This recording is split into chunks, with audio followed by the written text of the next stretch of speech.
daal dinay jeex parce que maintenant il est 16h 16h30 16h31 minutes grand ñu bàyyi rek nga tàggatoo on se donne rendez-vous demain incha allah. incha allah et rendez-vous tout à l'heure si kanam tuuti incha allah. ci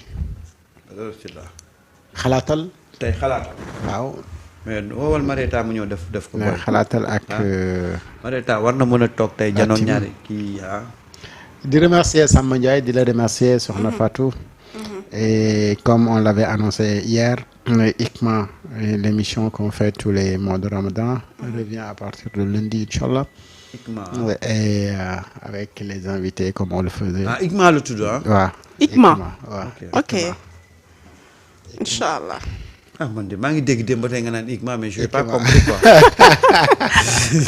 Non, nga toog ci place bi taxawoon ni loolu. Non, ICMA. Non, je suis ICMA, mais je n'ai pas compris. Tu as fait l'émission ICMA l'année dernière. Oui, mais l'année dernière, tu sais, Marieta. l'année dernière, on était sous perfusion de telle sorte que mais les années vont vite. Il y a le corps paisible, et puis qu'on puisse faire nos émissions tranquillement, salam. Et puis voilà, comme on l'avait fait l'année dernière, on a fait des émissions de haute facture. De haute facture. Et puis alignement du point de vue horaire également. Ils voulaient réajuster pour faire que c'est. C'est-à-dire que nous, on privilège la qualité, on privilège le contenu, mais on n'est pas dans la quantité. Dans la quantité. Malheureusement, plateau, il y a quantité. Débat binaire. Alors que quantité, day brouiller les internautes. De façon, plateau, il y a 7 personnes, 8 personnes, mais comment l'internaute peut se concentrer sur quelqu'un? Et ça peut, nous avons profils, mais ben profil du ci wax ba développer parce que plateau bi moy beuri nit. Motax je demande aux gens qui sont chargés des plateaux misez plus sur la qualité que sur la quantité. Qualité d'abord.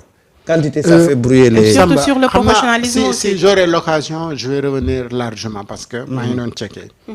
Ci ana lan ak lan lañ doon toppee Farba Ngom. Farba. ci téléphone am ba lan la fa gaañi fekk. mais gars yi dañ fa découvrir ay mbir yu doy waar.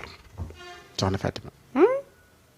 xam nga ñu ngi la doon wax ne am na quelqu'un de très proche de Macky Sall boo xamante ni signé na ak moom convention en réalité c'est un frère de Macky Sall bu mu signé benn contrat de 10 milliards. Un frère de Macky Sall, un frère très proche de Macky Sall bu amoon ay responsabilités également. ci régime bi fi jógee. signé ak moom contrat de 10 milliards. xam nga tout au début le procureur dafa bëggoon jël affaire bi def ko ci flagrant délit pour atte ko flagrant délit. xam nga quand même le député day soxla levée d'immunité parlementaire bu fekkee ne jàppuñu ko ci flagrant délit mais bu fekkee flagrant délit la. soxlawul ñu di ko. muy demander levée d'immunité parlementaire mais en voulant juger l'affaire en flagrant délit mais le procureur s'est rendu compte que affaire bi gën na graaw moom ni mu ko jàppee woon dafa jàppoon ne tout simplement ay téléphones yu mu doon utiliser la rek nekk affaire yu wees na loolu mu am journaliste patron de presse bu mag boo xamante ni laalee na ci mbir mi te kooku elle a tenté d'effacer même ses messages ak journaliste. waaw patron de presse bu mag. Patron. bu xaalis jógee ci Farba dem ci moom. Ah mais ça c'est la façon de dire, c'était évident. ak beneen patron de presse tamit bu laalee ci mbir mi tamit doon ko gérer yenn affaires yi jëmoon ci presse bi. quand le procureur gis ne non lii weesu na dem flagrant délit après si la mooy jour boobu ñuy wax ne le procureur n'a retenu aucune charge contre Farba. Mais il demande plutôt la levée de l'immunité parlementaire de Farba. C'est pour mu mën a dem investiguer bu baax ci les téléphones yi doon def ak transactions yi nga xamante ni moom la doon def. Et en plus ñu gis ay PV yu doon jógee ci beneen côté bi pour le dossier le concernant entre moom ak Tahirou mais ñëw ci téléphone am. Voilà pourquoi le procureur avait demandé que ni moom mënula retenir benn charge contre Farba ci mbir moomu tant que levé wuñu l'immunité parlementaire parce que dans un premier temps il pouvait le poursuivre pour flagrant délit ci détention illégale du téléphone mais li nekk ci biir téléphone yi nag moom moo tax demain demande de levée d'immunité parlementaire bi. ñoom xam nañ ko quand j'ai dit le frère de Macky Sall je pense que ni gars yi xam nañ. lequel des Macky frère de Macky Sall. non il s'agit. non gars yi xam nañ. mais j'ai dit ils ont voulu un contrat de 10 milliards.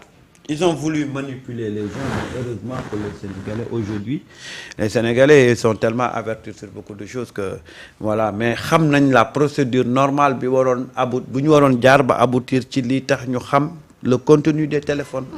Et Farba est venu avec son show à l'Assemblée nationale. Ah, il a essayé avec son Camille, ah, du nekk dugg na ci mais Sénégalais.